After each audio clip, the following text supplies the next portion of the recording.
Hey again, Castillero. Okay, so we have arrived at the second leg of our adventure, and that's going to be our wind band piece here.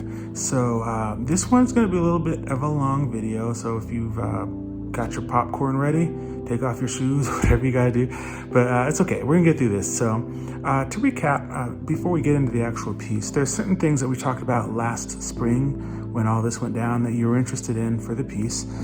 Solos was a thing you mentioned a lot, which you mentioned for the jazz band piece as well. And so for this one, I did put in a number of solo opportunities. Maybe there's like 5 solos in there. And then there's a lot of variation dynamics you asked for. A couple of you mentioned fast, scary, dramatic, and we've got that to a degree, but then some of you went on lyrical stuff. So I tied both of them in kind of a different kind of way. You'll see as you get into the piece a little bit. Someone said advanced time signatures. So I didn't really get that advanced into that because most of you were like, yeah, I don't know how you feel about that. So we did some 6/8 and we did 5/4 a little bit. So I don't know if you've played in 5/4 yet, but you can look forward to that. And emotional changes is something that was important to you guys. About 60% of you said that you wanted that, and another 40% said you were neutral, 30% I should say. So there's a lot of emotion happening in this piece, and there varies a lot from section to section. Someone asked for high notes. So, okay, so we're gonna do some high notes here. So here's the thing, trumpets, it's gonna be high. Trumpet 1, well actually all the trumpets are gonna at least get to that G above the staff. And this is unusual because I think for all of my commissions this year, except for your jazz band piece, I did get a little rangy, and I'm not usually someone who likes to get too rangy because you never know what you're going to get, and who knows what we're gonna get here, but we'll see. Lots of percussion. So do we have lots of percussion? I got 9 percussion parts for you. All kinds of percussion going on, some unusual things there. And what else? Someone said a sad flute solo that we talked about. I don't think we ended up doing that. There is a flute solo. Whether it's sad or not, we'll decide later, okay?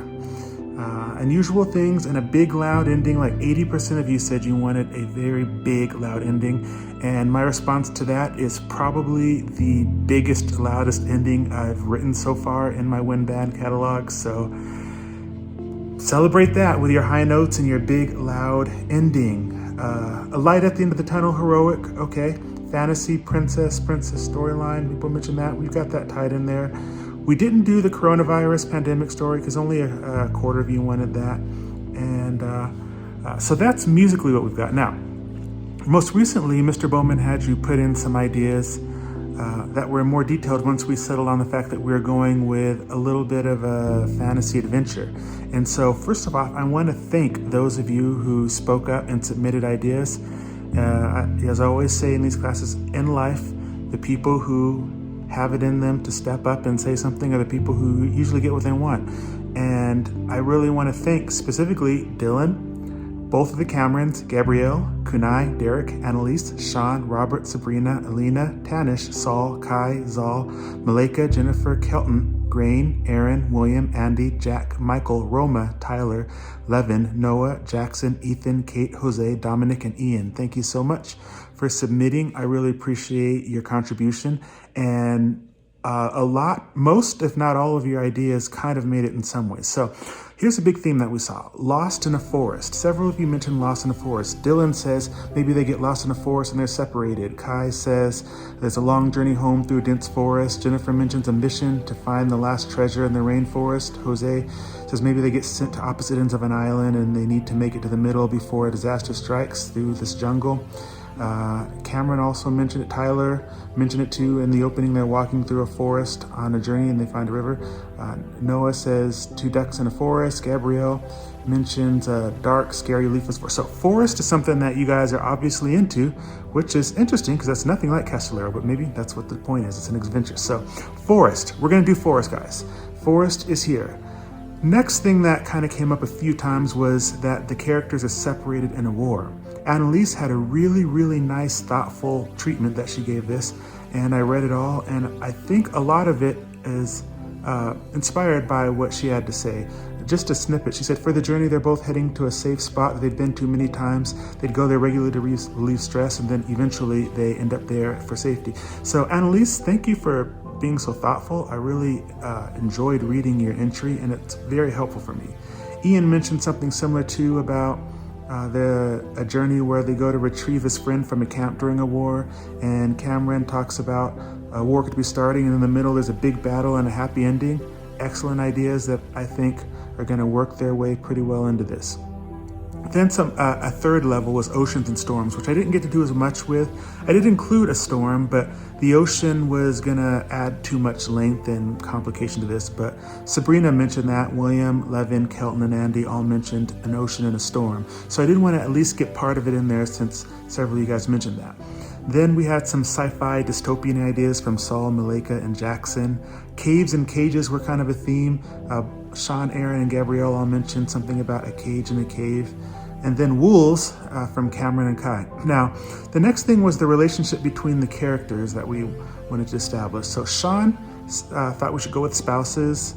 Malika mentioned best friends. Kate, a father-daughter scenario. Saul, a boy and a robot scenario. Ian, best friends, and Gabrielle, Kate, and Noah, and Robert all had animal ideas.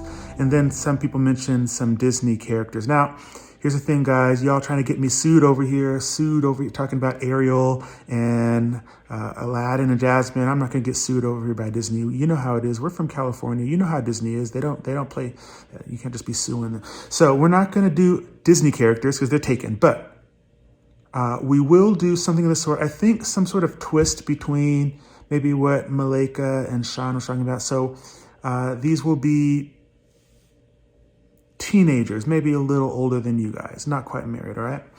And then just for the laughs, we got some funny comments from Cameron, who says they have a battle and they have to fight off the bad notes of the saxophones and the clarinets while running through a maze of percussion instruments.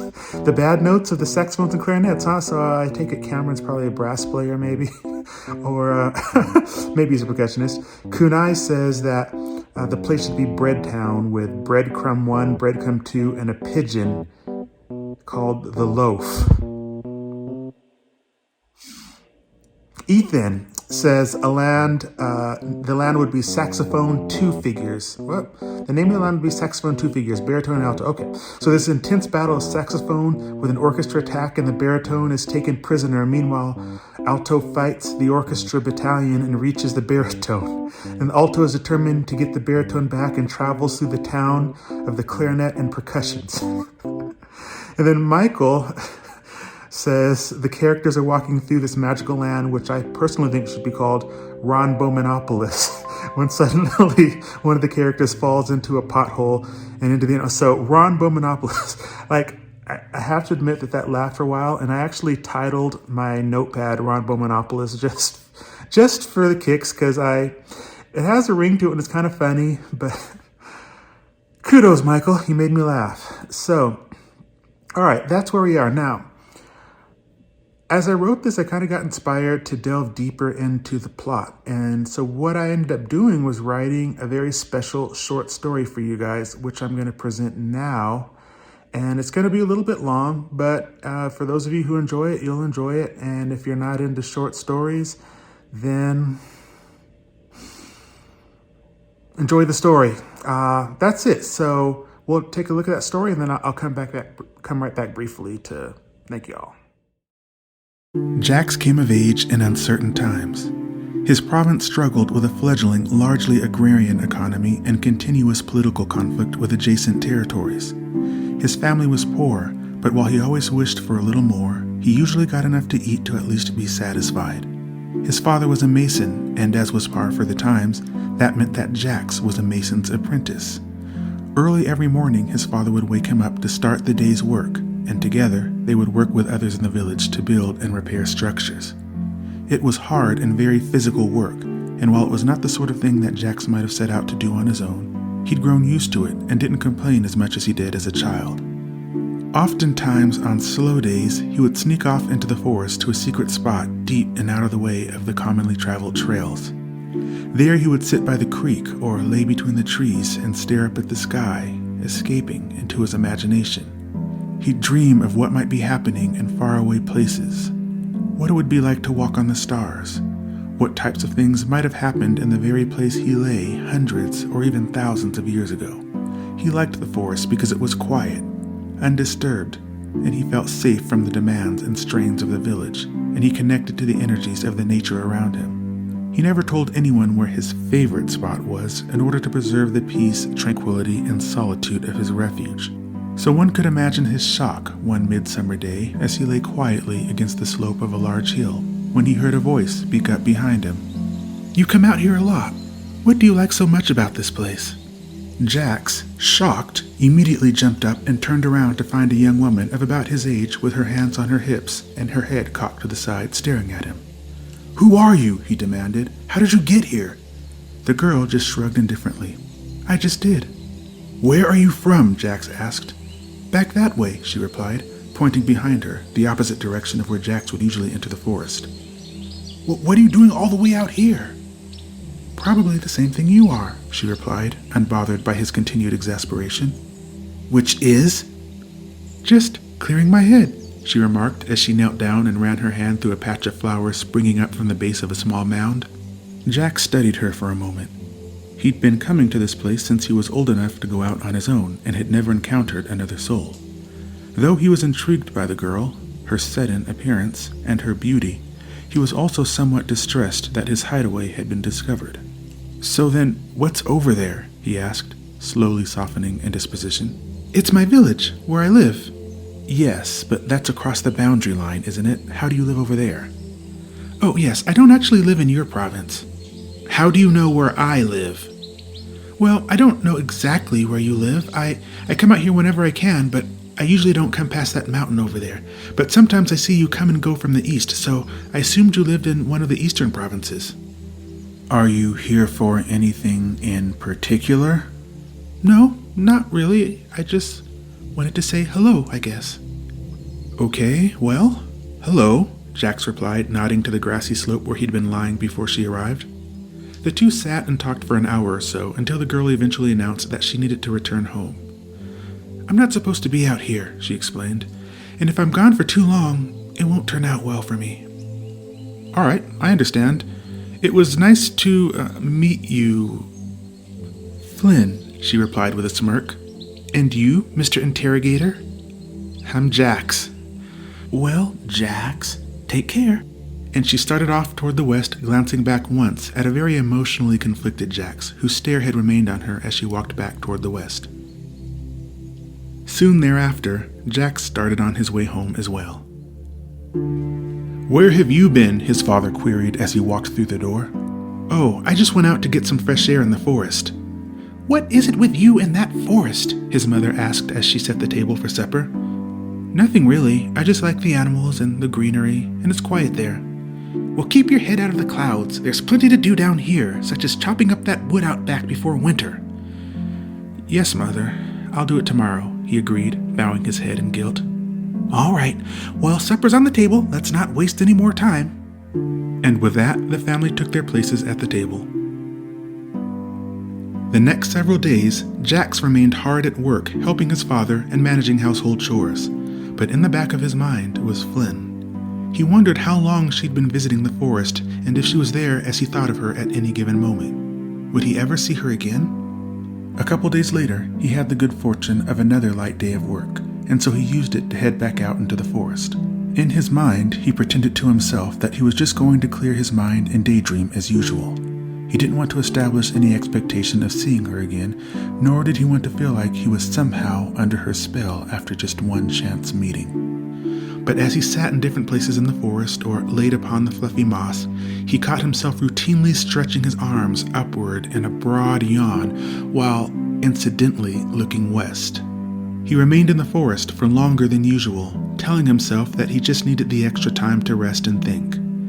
As sunset neared, he dusted himself off and figured that it was time to head home.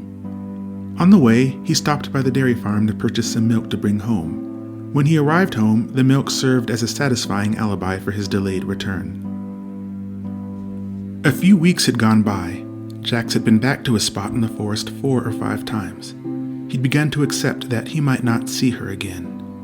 One particular afternoon, while most of the village was out in the village square celebrating the autumn festival, Jack snuck away. He decided to write a letter to Flynn and post it on one of the trees where he would usually lay. After writing and sealing the letter, he ran into the forest. When he neared his spot, he began pulling the letter out of his pocket. But when he arrived, he froze. There she was, sitting on a mossy patch, reclining against a large tree. "Hello," she beamed. "Hello," he replied, working to contain his enthusiasm. "What's in your hand?" "Oh, nothing," he said, shoving it back into his pocket. It's not anything important. You don't come out here very often, do you?" "I can't really. My father, he doesn't like me to leave too much. I only come out here when there's enough going on at home so that nobody notices my absence." "I guess I can relate. My parents don't like me coming out here much either. They always say I'm wasting time and there's plenty to do at home, but thankfully they don't try and stop me as long as I don't do it too often." "I would dream of even that much freedom," Flynn opined. "Why is your father so strict?" Flynn paused for a few moments. He just has... Well, he's concerned about safety, and he has plans for my future and things like that." "What kind of future?" "It's just complicated. What about you? What does your family do? Being from the East, I assume you're farmers?" "No, we're masons. Just a lot of building and bricks and things like that." "Do you like it? It sounds like fun." "Fun," Jax replied with a cynical eyebrow raise. "Well, it sounds a lot more fun than my life." "What do you do?" "Nothing really. I have my studies, and I just have to meet a lot of people in the village and help my mother entertain when my father invites guests." "That doesn't sound too bad." "It gets old." "So then, is your family wealthy?" Jax gently prodded. Flynn diverted her eyes, staring into the trees. "I don't know. We're fine." Jax, not one to read signs very well, persisted with this line of questioning. "What does your father do?"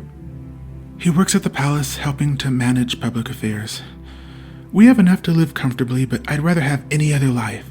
I want to live my own life and make my own choices. Instead, I'm stuck at home all day, learning about things I don't care about, talking to people who I don't like, and soon I'll be... I just don't like it." "What were you about to say? Soon you'll be what?" "Nothing. It doesn't matter, and I don't want to talk about it." Flynn stared down into the grass, and Jax, who had been sitting cross-legged across from her, laid back onto the grass and stared up into the sky. After enough time had passed and the tension of the previous conversation had dissipated, Jax changed the subject. "So, are you guys celebrating the autumn festival as well today?" "The western provinces don't observe seasonal holidays. It's more of an agrarian affair. How come you're not celebrating in your own village?" "I don't like the autumn festival. It's loud and annoying. Plus, it doesn't even make any sense. Autumn's not for another month. What sense does it make to celebrate it at the end of summer? The only thing I like about it is that we don't have to work and everybody is so busy with all of the activities that nobody notices if I disappear." "Sounds like we have a lot in common. Except we are not even close to wealthy. Trust me, it only goes so far." "Hey, can we maybe meet here again sometime?" "It's hard to say. I can only leave at certain times. When would you like to meet again?" Jax paused for a moment and replied, "Just if ever you think of me." Flynn smiled. "Just whenever I think of you?" "Sure, but I'll be thinking of you this time next week." "Okay," she grinned. "I expect I will be thinking the same."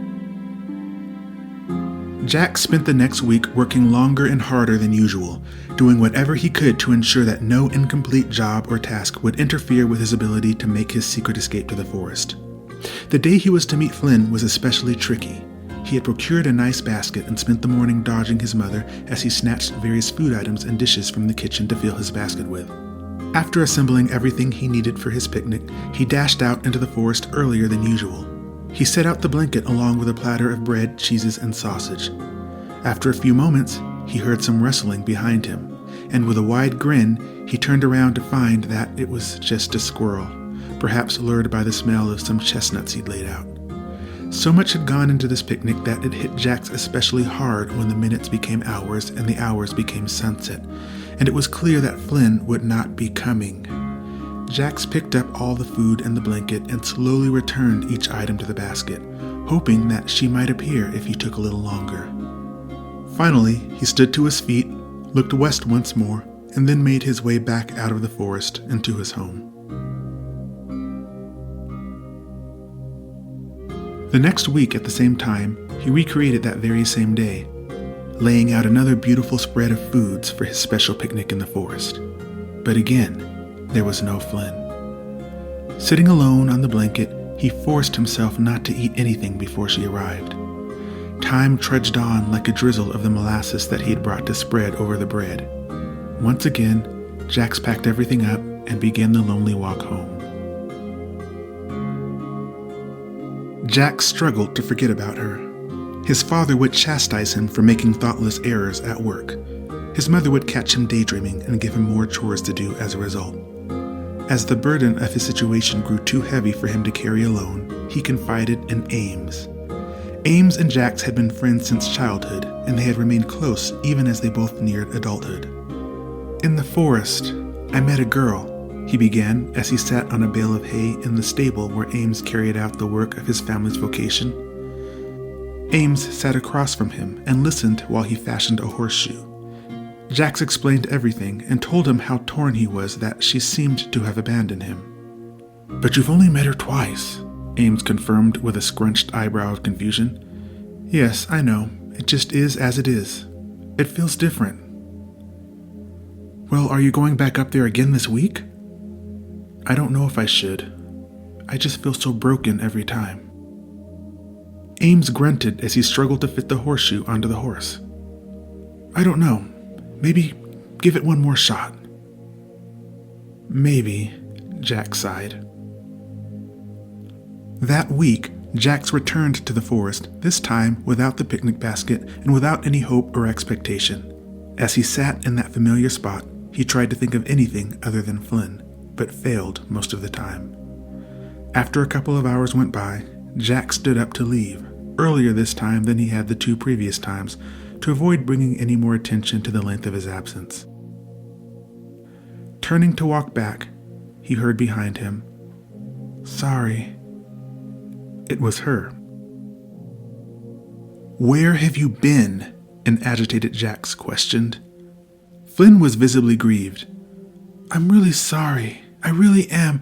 I just can't leave always. The past 2 weeks, I just couldn't leave home. I promise. I tried. I really did." Jax was frustrated, but he couldn't stay angry. They talked for about a half hour, but they both knew that they couldn't stay much longer without paying their various prices at their various homes. So they parted. "Please," Jax pleaded, "please try and come again next week." He knew that winter was only a few months away, and that after that point, it would be unlikely that either of them could make it back to the forest, as the winters there were often grueling. Jax was in luck. Flynn was able to return each of the next 3 weeks. Each week felt like it brought a month of development in their friendship. So different in background, yet they had so much in common. After that, the two convened as often as Flynn could escape, but there were times when it wasn't possible, and Jax learned to be patient when these instances would occur. But near the end of autumn, after a few months of falling into a rhythm, things took a strange turn one particular afternoon.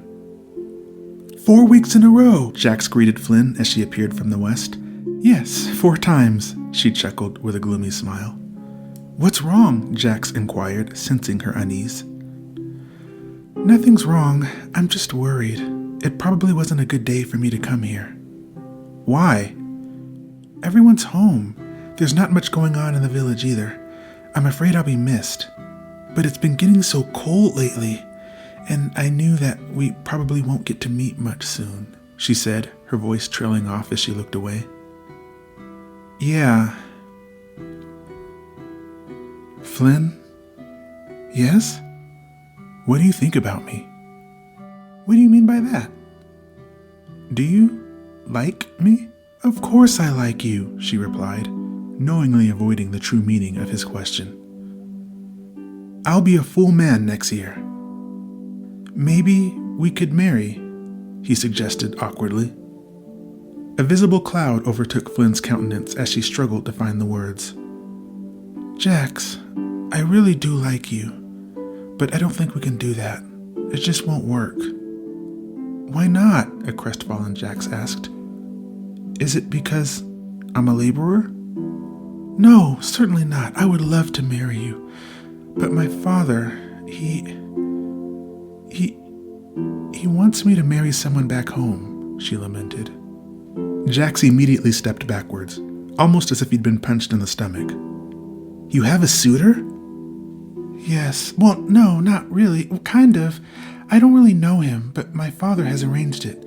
He says he's a good gentleman, and if I marry him, it will keep peace at home and be good for our family and my future. But do you want to?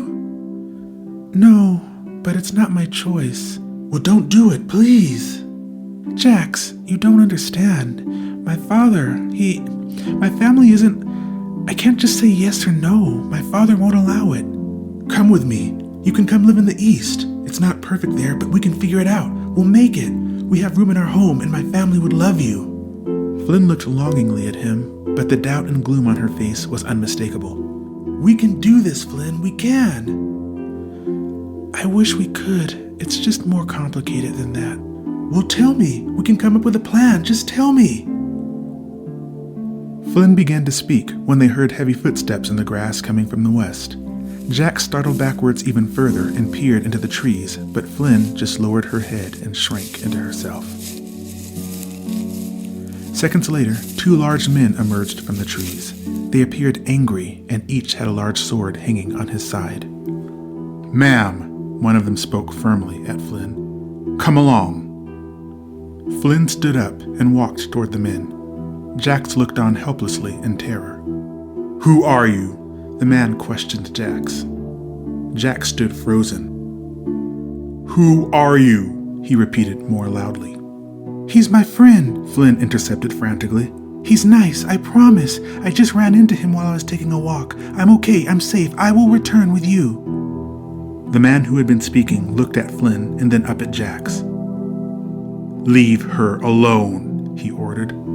Jax backed away slowly, but did not leave. Leave her alone, he reiterated even more firmly as the 3 of them turned around and disappeared westward.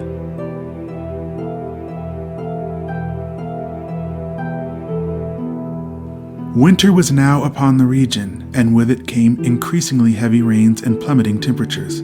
It had been 3 weeks since that last day in the forest, and Jax was coming to terms with the fact that he might not see her again. He decided to write another letter. This time, he successfully pinned it to one of the trees in the forest. He had saved some of his allowance and purchased a small calfskin to protect the letter from the elements, and tied a bright red ribbon around it to make it more noticeable. The letter was simple and to the point. Dearest Flynn, the last many weeks have been unbearable. I implore you to think twice, to think thrice, to deliberate without haste before you allow yourself to be taken by any other. You know I am not one of means, but you send a signal and I will be there come threat of any matter. I will be there and you will be here. I haven't much, but together we can begin a new life in the East, and soon I shall provide you all that my efforts may produce. I beg you once more, despite the circumstances and whatever imminent malady threatens you, despite whatever hopeless fate appears before you, send a signal at any moment and with all urgency, if ever you think of me.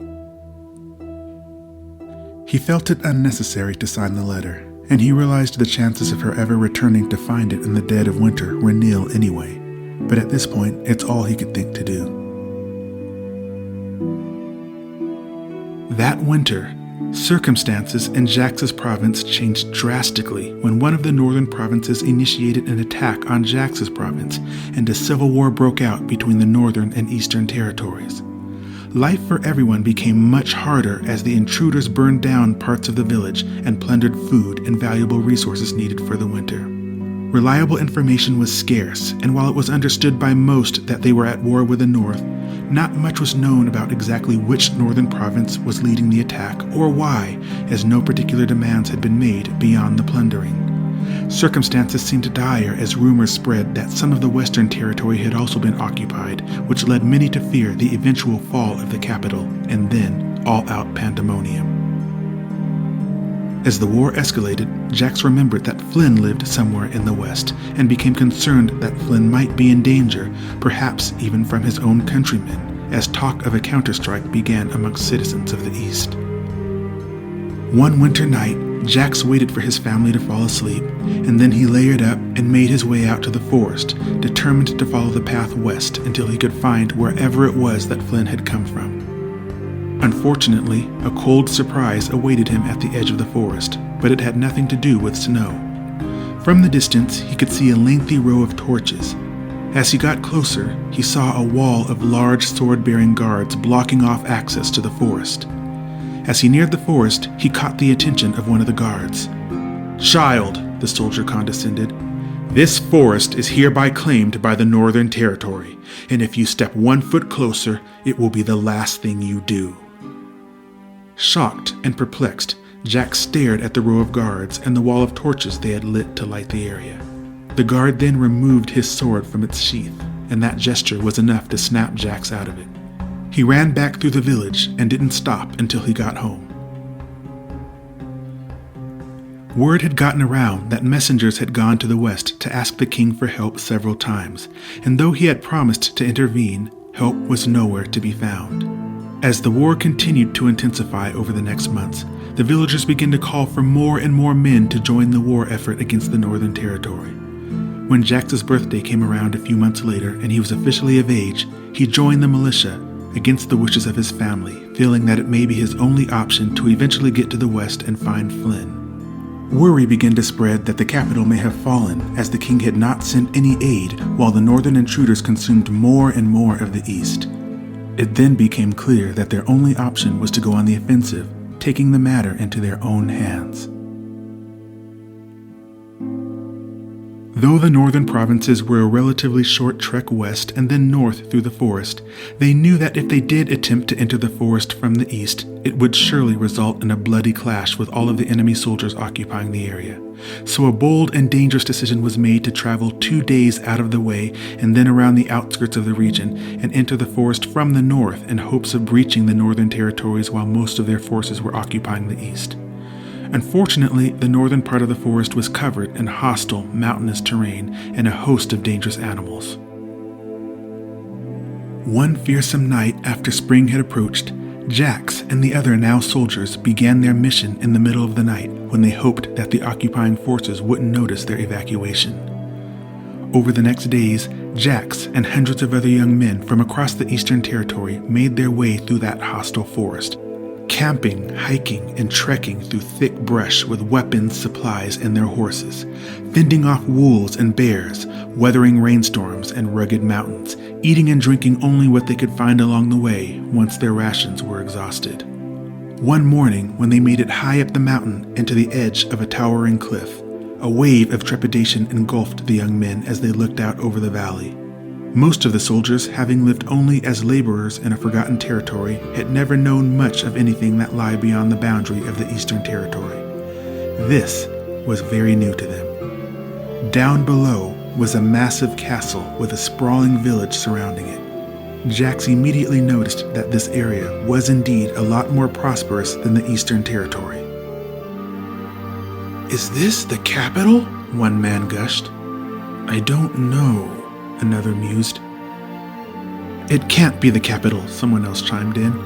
"We're north and the capital is west. I think it's the northern governor's castle."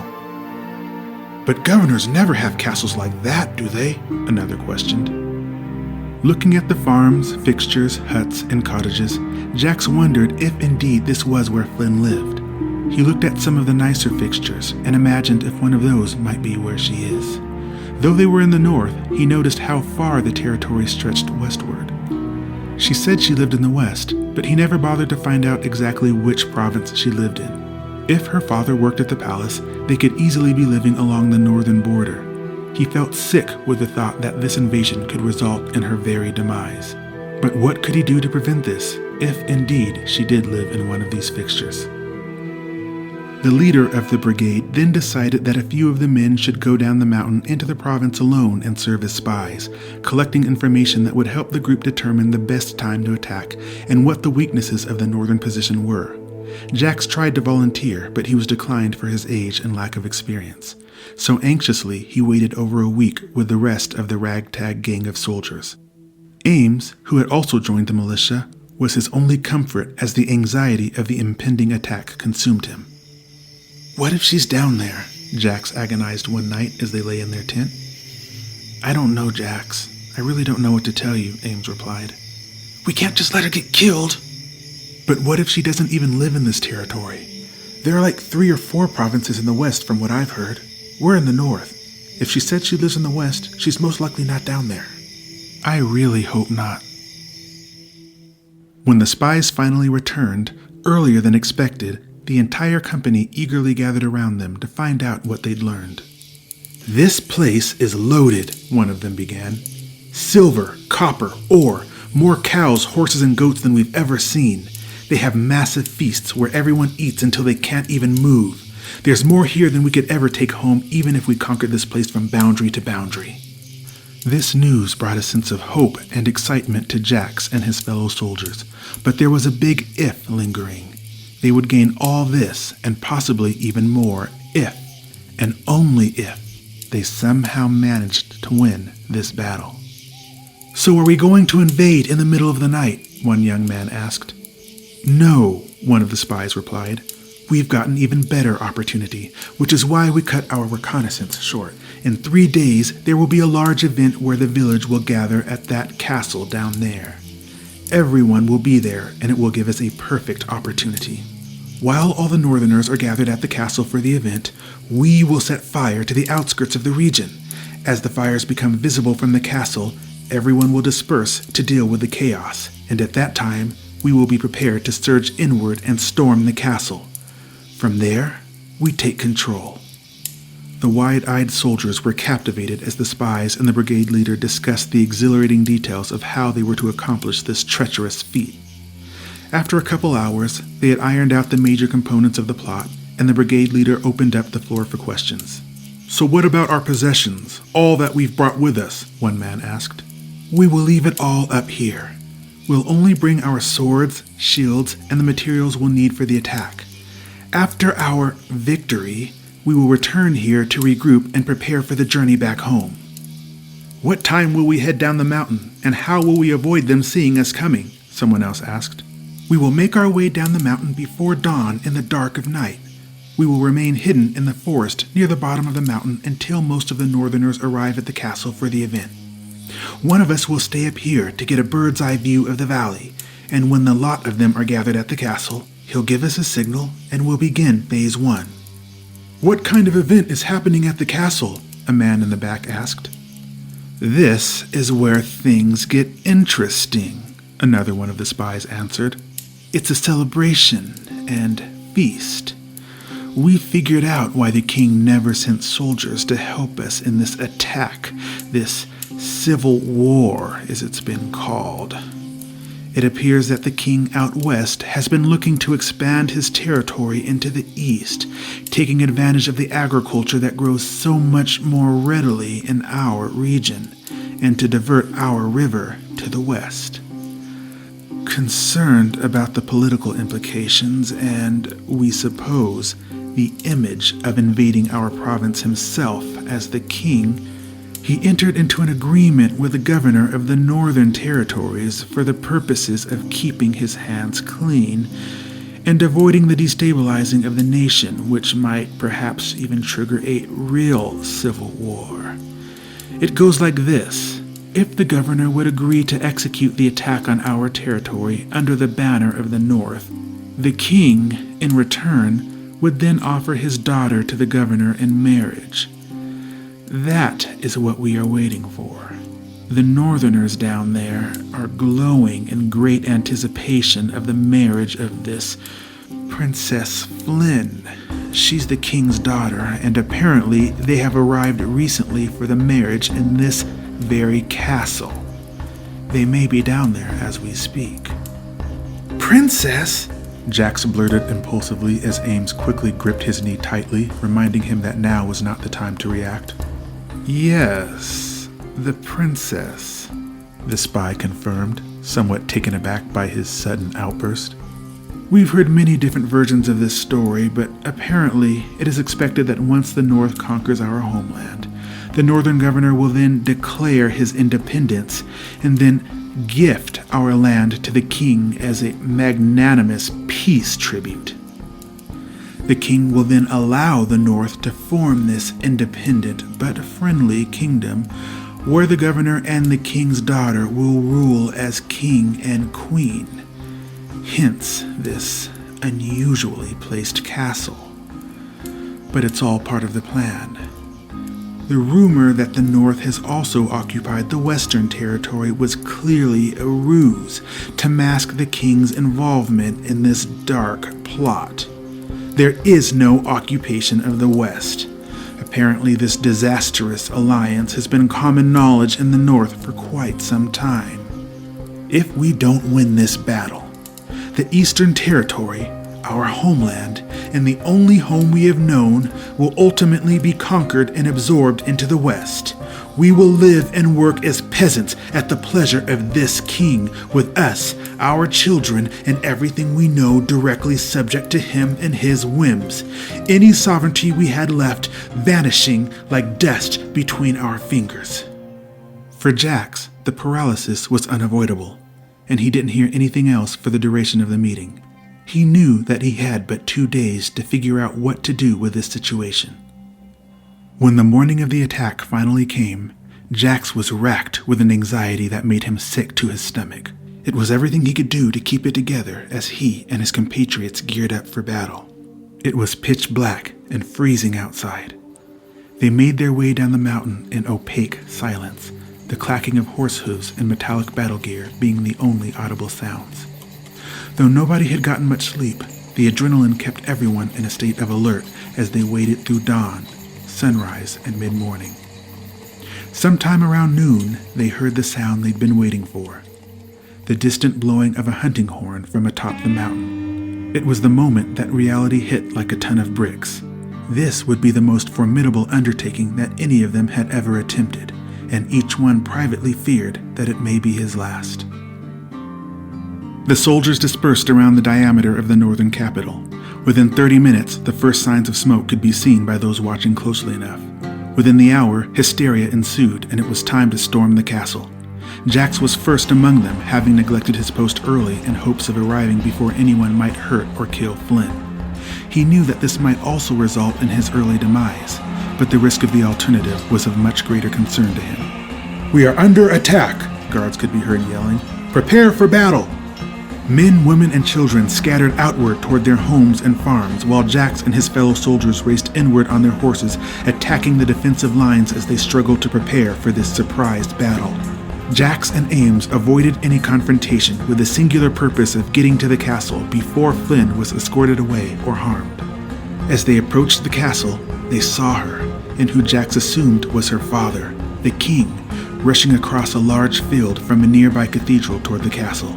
Jax had never seen the king, and for a moment he was awestruck, being so near the king himself, he who reigned since before Jax was even born. He was wearing an elaborate red and gold robe.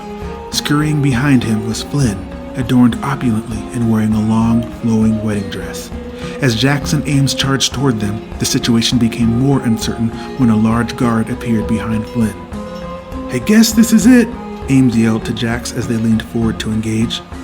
"Flynn!" Jax screamed as he and Ames barreled toward her on screeching horses. "Flynn, it's me!" She stopped and stared wide-eyed at them as her father tried to pull her toward the castle. She resisted. The man behind them, who was presumably her personal guard, lurched ahead of her to block her.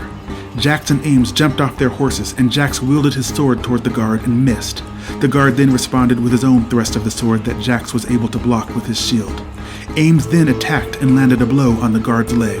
The guard then swerved and with a broad swipe of the sword, punctured Ames in his side, sending him reeling to the ground. Jax then took the opportunity to attack again from the guard's rear, dealing the final blow.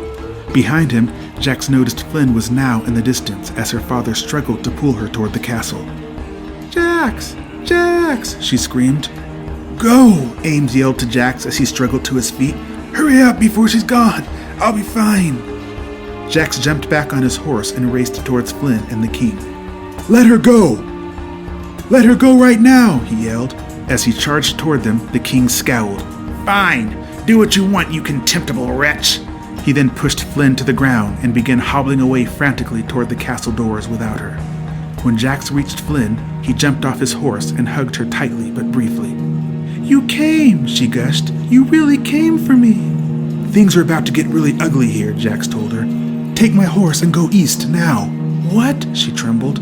"Just trust me. Go now. East. Don't stop. Go east." He helped her up onto his horse and she paused in a moment of confusion. "Don't wait. You have to go now," he insisted. Flynn took off eastward hesitantly, looking back repeatedly as Jax ran to help Ames get back on his horse.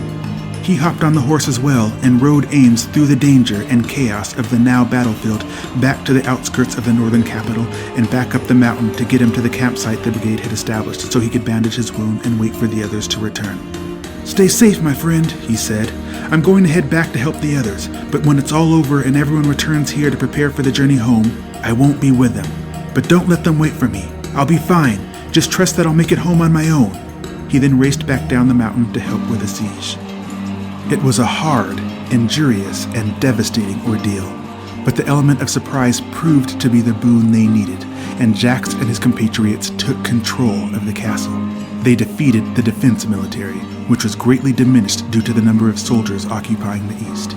Jax and his compatriots began recovering as many resources as they could to take back home. When things looked to be under control, Jax subtly slid away and ran toward the forest. He didn't know where he was or where he was going, but he persisted eastward with a fiery scene of chaos and triumph raging behind him. Fatigued from all he'd been through, he pushed through the exasperation, dizziness, aching feet, a sore back, and a wound he'd received during the siege. He dragged himself through bushes, over thickets, weaving through trees and tripping over rocks and tangled roots until he couldn't push any further. In exhaustion, he collapsed, face down onto a grassy patch, heaving for air and trying to lift himself up again. After a few moments, he gave in to the fact that he didn't have any more left. Feeling like he was losing consciousness, he used the last bit of energy he had, rolling over onto his back, gasping for air. When he opened his eyes, he didn't see the sky or even the tops of endless trees. Instead, there was Flynn, leaning over him with a life-giving smile. "You come here a lot. What do you like so much about this place?" she asked. He looked around and noticed that the place where he lay looked strangely familiar.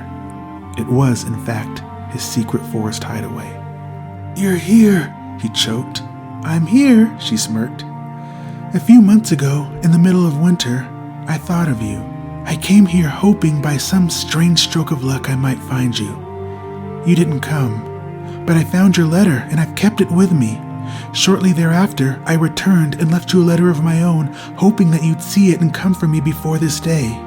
When I saw you at the castle, I assumed you'd received my letter, but I see it's still here, posted on the tree where I left it.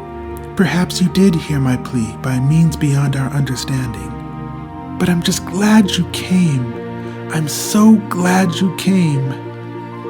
Jax had no energy left with which to speak. Instead, he stared into her eyes, stared into her soul, stared into forever.